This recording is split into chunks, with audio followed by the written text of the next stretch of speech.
Melihat untuk pemerintah saat ini bagaimana andil dalam turut memperhatikan lingkungan? Ini yang kita belum lihat secara konkret.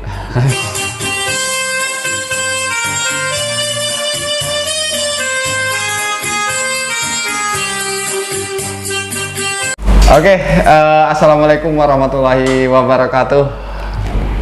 Hari ini kita lanjut lagi di podcast kita di Lahat Online Channel, dan untuk narasumber kali ini agak berbeda ya. Kalau mungkin sebagian sudah kenal, nah kalau untuk yang belum kenal kami kenalkan, ini Kak Hendry ya. Nama lengkap siapa? Hendry Supriyadi. Hendry Supriyadi. Beliau merupakan ketua LSM Lestari ya, yang bergerak di pemerhati lingkungan. Kak, tentang terkait LSM nih ya. Kita mungkin buka-bukaan aja. LSM ini banyak ya di Kabupaten Lahat. Dan masyarakat itu mindset kalau sudah mendengar LSM itu begitulah ya kira-kira kan. LSM. Sebenarnya LSM itu kalau menurut Kakak fungsi tugasnya seperti apa? Terus dan kaitannya dengan lingkungan, dengan terbentuknya LSM Lestari ini kan, bisa dijelaskan gitu. Ya, terima kasih Bung Aan. Jadi kita tarik cara histori dulu ya LSM Lestari ini kan. Jadi awal mulanya itu kita tahun 2013 itu kan ini menyikapi fenomena-fenomena 2013 isu-isu lingkungan kan. Jadi memang harus ada suatu lembaga swadaya yang harus berperan serta berpartisipasi. Jadi dalam menyikapi itu ya kita dan kawan-kawan sepakat untuk membentuk organisasi lingkungan hidup ini bernama LSM Lestari. Nah, terkait eksistensi ya, lembaga itu kan memang sudah menjadi bukan sudah menjadi, tapi paradigma terhadap LSM itu kan pro dan kontra. Ya, pro kontra ya. Tapi pasti. Sekarang kan memang seakan-akan ada paradigma kalau sudah bersentuhan dengan LSM pasti ini cari-cari kesalahan ya. Ini yang perlu diluruskan ya. Yang perlu kita luruskan. Nah, seiring itu ya kita ingin kita tidak menjawab paradigma itu dengan kata-kata, tapi kita jawab paradigma itu dengan eksistensi. Makanya di tahun 2013 itu juga saya secara pribadi sebagai ketua ikut pelatihan AMDAL. Jadi membekali sumber daya manusianya secara personal, ruhnya ke LSM. Nah, di situ kita jawab tantangan. Kita melalui LSM Lestari itu 2013 kita eksis, baik memberikan kritik, saran, solusi. Beberapa contoh itu ada banyak hal yang kita kritik di eksistensi LSM Lestari, termasuk memberikan solusi. Kita solusi menyikapi pencemaran, perubahan iklim, kita melakukan penanaman pohon. Jadi ada kerja nyatanya juga ya. Benar, ikut penanaman pohon. Jadi LSM itu untuk mengubah mindset di masyarakat itu ya memang harus jawablah dengan solusi. Kita jawab dengan solusi. Kita lakukan penanaman pohon, kita lakukan hari-hari lingkungan, kita isi, kita selalu sosialisasikan ke masyarakat. Termasuk yang sering itu penebaran benih ikan. Itu termasuk kegiatan LSM Lestari ya. Salah satu kegiatan LSM Lestari. Itu di tahun berapa? Di tahun 2018 kita pernah lakukan penghijauan tuh di kolam retensi di Ribang Kemambang. Itu sebagai wujud nyata. Jadi di masyarakat sedikit demi sedikit akan mengubah mindset paradigmanya. Oh, LSM itu seperti ini. Jadi bukan tentang orang-orang yang suka mencari kesalahan, tidak Benar. seperti itu ya. Tapi tetap kalau ada sesuatu yang sifatnya critical point, kritik harus tetap kita sampaikan. Kritik yang mana? Seperti apa ya? Kritik yang konstruktif, yang membangun, ya. Bukan yang yang tanpa dasar. Ya, benar-benar. Ya. Kalau memperhatikan Kabupaten Lahat sendiri yang banyak tambang, banyak galian gitu kan, memandang tentang lingkungan Kabupaten Lahat sendiri dari kacamata LSM Lestari seperti apa untuk saat ini? Ya. Jadi ya saya juga alhamdulillah secara personal ini kan berkapasitas sebagai anggota Komisi Penilai AMDAL. Penilai AMDAL? Iya, penilai AMDAL. Tergabung di situ kan? Iya, tergabung di Kabupaten Lahat dari tahun 2014 sampai dengan sekarang. Jadi ya amanat undang-undang kan sudah jelas, amanat Undang-Undang 32 tahun 2009 bahwa pencemaran dan kerusakan itu harus dikendalikan. Ya, dikendalikan tuh ya dengan tiga instrumen tadi, pencegahan, penanggulangan, dan pemulihan.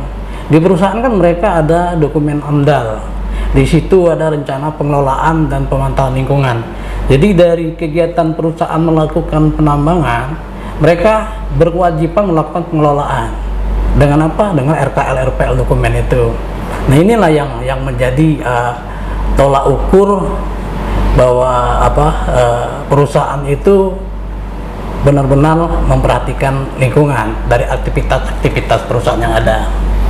Tidak dipungkiri terkadang timbul permasalahan masalah lingkungan, terkait lingkungan.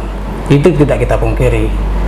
Tapi ya harapan kan ke depan permasalahan seperti itu kan jangan sampai berlarut-larut.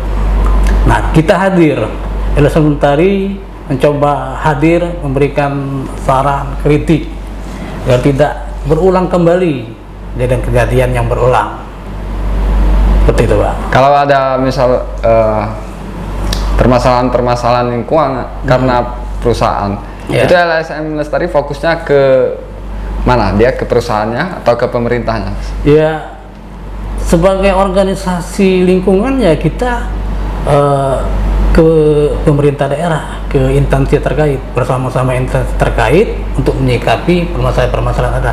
LSM itu hadir karena tidak semua permasalahan lingkungan itu isunya didapat oleh dinas. Karena tidak akan mungkin. Makanya hadirnya lembaga ini ya ini menyampaikan apa yang di bawah, apa yang terjadi di bawah. Terjadi di bawah tidak diketahui. Kita sampaikan dan ada perbaikan dan kedepannya akan lebih baik lagi. Benar. Ya. Jadi ikut melakukan kontrol sosial di bawah. Benar. Jadi menyampaikan ke atas, gitu Kak. Kak, sebenarnya terkait lingkungan itu cakupannya kan luas. Iya. Kalau untuk sungai juga termasuk lingkungannya kan, makanya LSM Lestari juga berperan dengan menabur benih kan. Terus kita sekarang memasuki fase kemarau. Nah, ada kejadian berulang yang mungkin ini termasuk pencemaran lingkungannya itu asap ya. Nah, ini gimana sih menyikap, kenapa dia harus terjadi berulang? Gitu kan? Pencegahannya yang seperti apa sih? Mungkin dari LSM Lestari ada hal yang bisa menjadi solusi. Jadi dalam undang-undang itu, Undang-Undang 32 itu jelas ada instrumen pengendalian kerusakan dan pencemaran. Jadi dalam kehidupan ini kita tidak akan terlepas dari namanya pencemaran dan kerusakan lingkungan. Makanya undang-undang mengamanatkan dikendalikan. Ya, pengendalian itu kan disebutkan bahwa ada 3. 1 pencegahan, penanggulangan, dan pemulihan. Artinya ketika permasalahan asap itu berulang, kalau menurut kami asap itu disebabkan dari sektor hulu, hilir sebagai penerima dampak. Artinya ya kita melihat ini ada yang tidak maksimal di dalam instrumen pencegahan. Jadi kejadian-kejadian seperti itu jangan sampai hanya ditanggulangi, tapi ada wujud nyata dengan melakukan pencegahan. Itu yang kita dorong, diutamakan pencegahan. Itu yang kita lihat. Tapi pemerintah sebenarnya terus melakukan apa, himbauan-himbauan. Ya. Apa tidak cukup hanya sebatas itu? Gimana tuh? Nah, solusi tepatnya? Ya, himbauan ini kan sebatas mana himbauan ini? Sejauh mana sampainya? Jadi permasalahan ini kan biasanya itu dari sektor hulu. Nah, ya apabila terkadang ya tidak himbauan saja, tapi dibutuhkan tindakan yang tegas. Tindakan yang tegas oleh pihak-pihak instansi terkait, bukan hanya sekedar himbauan. Nah, inilah yang kita harapkan ke depan, ada instrumen pencegahan ini yang lebih maksimal lagi. Karena ya seperti Bung Aan katakan tadi, permasalahan asap ini seperti berulang. Ketika musim kemarau datang lagi. Nah, ini yang kita dorong. Artinya ada yang salah di sektor hulu. Ini yang harus dicari akar permasalahannya dan dilakukan pencegahan agar tidak berlarut-larut. Oke, itu untuk permasalahan di kemarau. Ya. Nah, kalau untuk penghujan juga itu, Ya. banjir, itu kan masuk juga nih Ya. di ranah lingkungan kan? Ya, benar. Termasuk banjir juga ya? Ya. Jadi kita ini kan kalau kita lihat Ilahat ini kalau kemarau kering, kalau hujan banjir.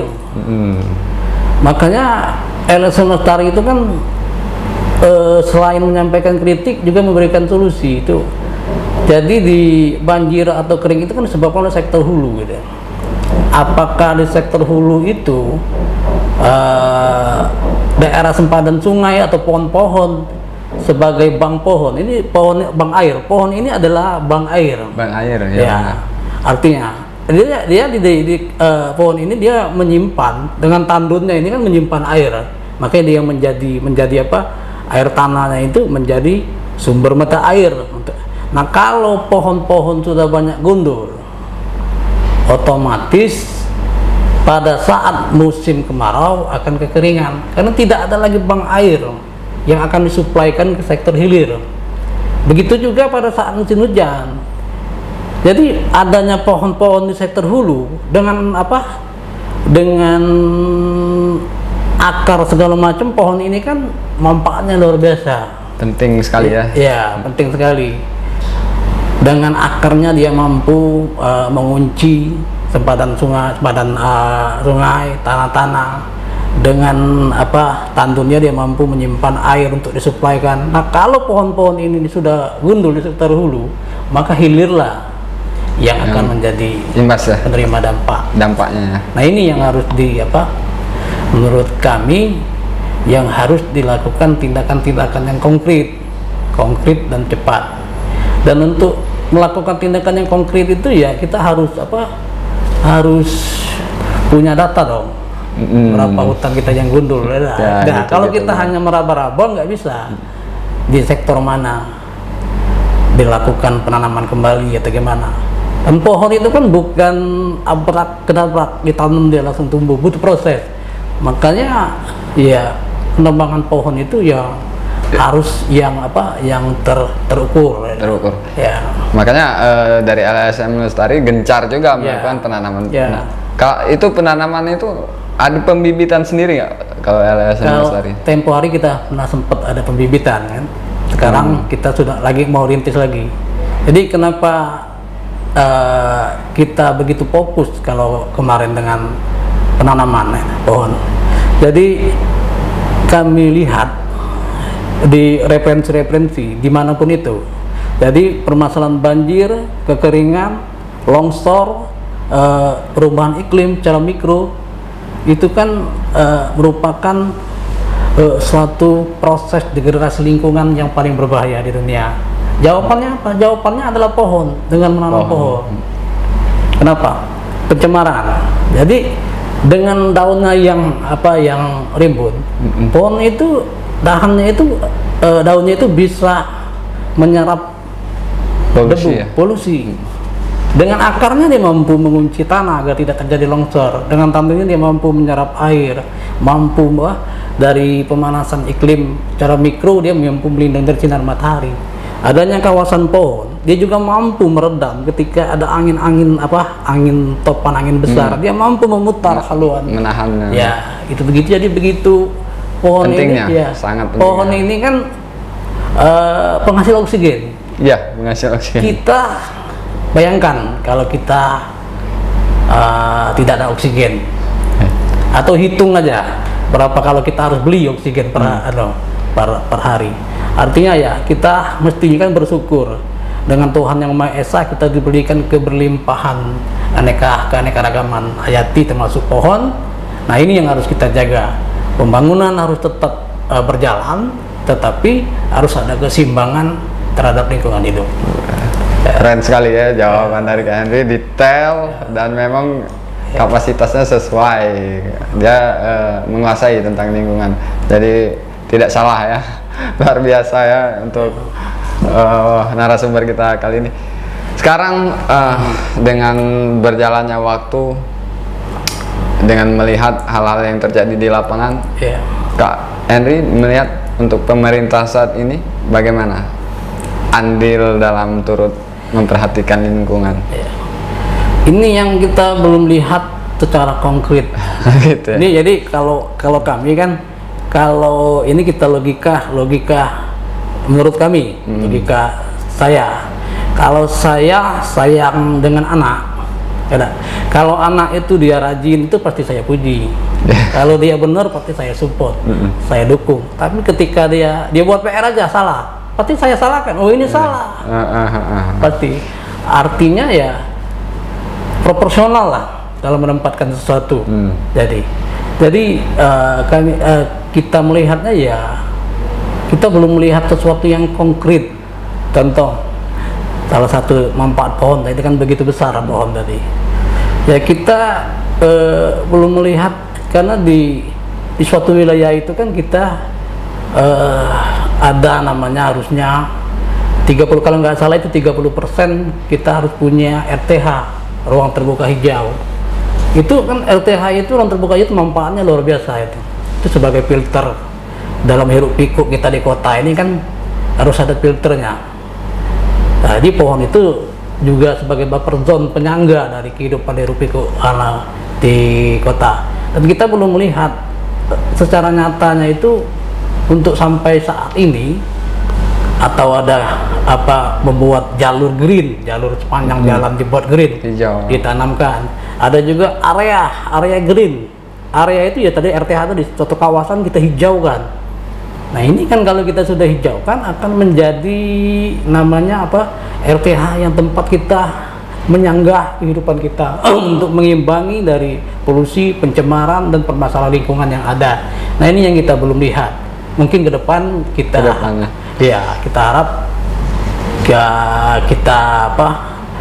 berharap akan terwujud, akan ada tindakan nyata ke depan. Ya, intinya dari pandangan kawan-kawan LSM Lestari untuk saat ini pemerintah belum konkret ya untuk belum ada tentang perhatiannya ke lingkungan ya. Atau mungkin karena ada kita dalam masa pandemi atau mungkin, tapi tidak harus menutup kemungkinan sesuatu itu kan bisa kita lakukan secara bertahap, bisa kita imbangi.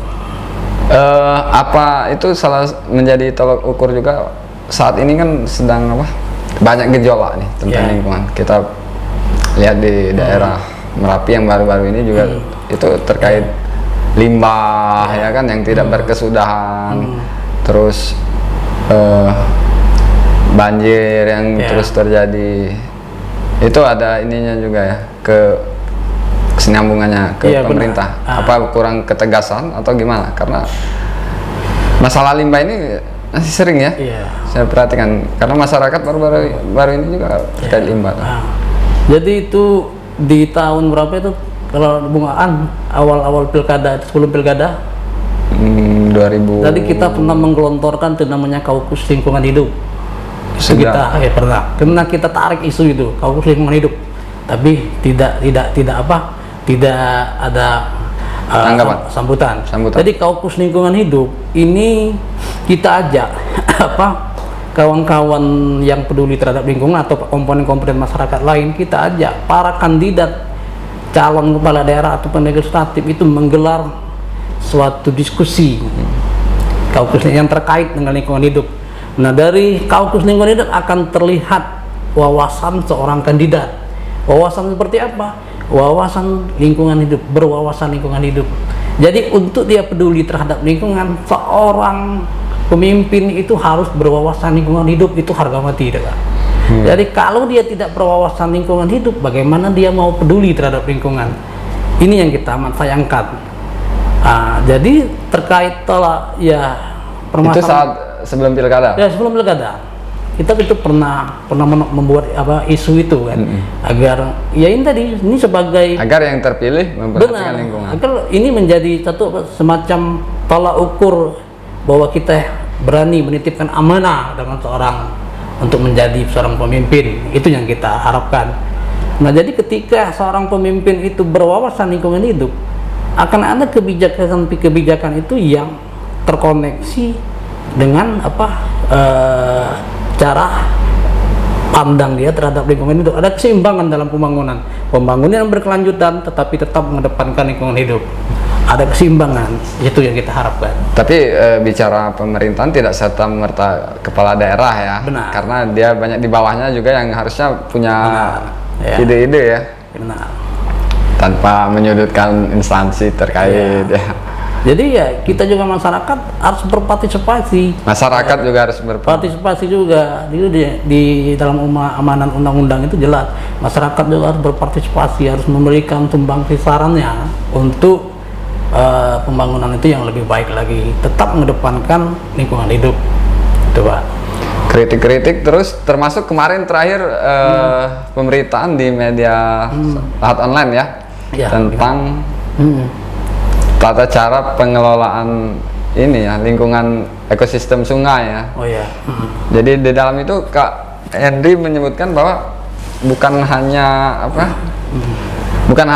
ngucul ikan ya, tapi juga membuat bagaimana di desa-desa yang ada sungai bisa membuat lubuk larangan. Ya. Jadi ilustrasinya seperti ini Bung Aan. Kenapa harus lubuk larangan dulu? Kalau kita melepas ikan yang tidak ada lubuk larangannya, ini nanti ikan ini akan tidak terjaga. Masyarakat dia nanti takutnya ada oknum-oknum masyarakat yang tetap mengambil ikan dengan cara-cara yang tidak ramah lingkungan, menyetrum, mutas, segala macam. Tapi pemerintah sudah mengeluarkan himbauan sayembara, malah berhadiah bagi siapa yang melaporkan ada ini kan. Ini yang saya katakan tadi, yang di awal tadi, instrumen pencegahan itu lebih mengena daripada penanggulangan dan pemulihan. Jadi kalau ada perdes, ada kades yang ada sungai yang memungkinkan ada lubuk larangan, dia membuat perdes lubuk larangan. Nah, ini masyarakat tidak akan mencemari sungai ataupun merusak ekosistem sungai ini. Artinya ketika ada lubuk larangan, ini sudah menjadi instrumen pencegahan. Itu menurut kita. Jadi harus ada kepala desa yang punya sungai, harus perdeskan dulu ya. Iya, dibuat perdes dulu. Nanti kan ada para siapa yang mengambil akan ada sanksi menurut perdes ini kan. Nah, nanti pada satu waktu tertentu akan ada panen raya. Nah, jadi masyarakat akan menjaga ini sungai. Menjaga apa? Menjaga dari pencemaran, dari kerusakan, dari mengambil ikan yang tidak ramah lingkungan di situ. Artinya ini sudah menjadi instrumen pencegahan. Jadi artinya sungainya tidak menjadi rusak dan tercemar. Jadi sesuai dengan instrumen pengendalian tadi, pencegahan, penanggulangan, pemulihan, pencegahan yang dikedepankan. Ini menjadi instrumen pencegahan. Nah, jadi kalau itu bukan lubuk larangan, ya mungkin masih ada kan oknum yang dengan menggunakan yang cara-cara ramah lingkungan dan ekosistem sungai tidak akan terjaga. Luar biasa. Oke, itu tadi ya luar biasa jawaban Kak Henry, sangat mencerahkan sekali. Banyak hal yang diungkapkan, baik kritik dan solusi yang dia sampaikan. Terus kontribusi dari LSM Lestari sendiri selain apa yang sudah dilakukan untuk ke depan ini? Ya, untuk ke depan kita tetap fokus ya tadi seperti penghijauan itu kita akan tetap melakukan langkah-langkah konkret untuk melakukan penghijauan. Dan langkah kami sebagai organisasi ini kan terbatas. Harusnya yang mempunyai langkah yang lebih luas, orang-orang yang kira-kira atau pemerintah ataupun itu dia harus lebih peduli dibandingkan kami, karena kami ini segelintir orang, apalah daya kami segelintir orang. Ke depan seperti itu. Tapi ya tetap bagi kami kepedulian itu adalah solusi. Keren ya. Kalau memang seperti itu berarti saya boleh kan diajak kalau mau gabung ke LSM Lestari. Kita mengajak siapapun elemen masyarakat untuk bergabung dengan LSM Lestari. Ya. Jadi hubungi Kak Henry ya. Karena ya kita sekarang LSM Lestari ini sudah 2 kecamatan sudah ada cabang cabangnya. Ya. Jadi pembentukan itu. Ya. Kak Henry termasuk ini juga ya. Tadi sudah dikatakan bagian apa? AMDAL itu? Anggota komisi AMDAL. Anggota komisi penilai AMDAL. Penilai AMDAL ya. Jadi itu skemanya seperti apa kalau? Jadi ya suatu rencana penambangan terhadap lingkungan yang berdampak penting, yang direncanakan terhadap lingkungan itu kan ada mekanismenya, kan ada ini dikatakan ini penilaian dari dinas, ini dikatakan ini harus AMDAL, ini harus UKLUPL, ini harus PPLH. Nah kita di AMDAL ini kan ketika suatu rencana itu dikatakan dia harus dokumen AMDAL, ya kita yang melakukan penilaian layak atau tidak layak dan tidaknya gitu ya, untuk direalisasikan suatu rencana ya. Itu tim penilaian AMDAL ada siapa saja itu? Itu gabungan. Tapi untuk yang dari organisasi lingkungan, kalau sekarang itu cuma LSM Lestari sementara. Cuman LSM Lestari. LSM Lestari. Untuk saat ini ya. Iya. Oke. Ini terakhir. Iya. Mungkin ada hal yang ingin disampaikan ke masyarakat terkait lingkungan ini. Iya. Jadi suatu dampak itu yang menyebabkan itu kita manusia. Jadi kalau kita ingin menciptakan suatu ketenangan, istilahnya kalau bisa boleh dikatakan surganya dunia, kita yang menciptakan. Kalau kita ingin mendatangkan kehancuran atau dalam konteks penyebaran kerusakan lingkungan, ya manusia juga. Artinya itu manusia lah yang menjadi tolak ukurnya untuk mengatur keseimbangan di antara keduanya. Ekologi dan makhluk hidup ini manusia yang berperan serta. Jadi mari kita bijak di dalam menghuni bumi ini. Pembangunan terus berjalan tapi tetap mengedepankan wawasan lingkungan hidup. Oke. Sebelum kita tutup, saya punya pertanyaan yang harus dijawab cepat ini. Apa itu hubungan? Ini biar nggak tegang, game kan. Harus dijawab cepat tapi kan. Pertanyaannya nih. Pilih yang dulu apa yang sekarang? Pilih yang dulu atau yang sekarang? Harus dijawab cepat harusnya. Sekarang. Berarti daripada yang dulu enak yang sekarang? Belum tentu. Dalam konteks apa tuh? biar mereka yang menjabarkan kan. Jadi pilih yang dulu atau yang sekarang, pilih yang sekarang ya. Siapa tahu. Ini. Konteksnya apa dulu itu? Biarkan. Kalau duit dulu sama sekarang ya itu jelas kan konteksnya kan. Apalagi besok lebaran kan. Makanan dulu, makanan sekarang ya jelas. Kalau yang makanan yang dulu ya sudah basi. Basi kan. Kalau yang sekarang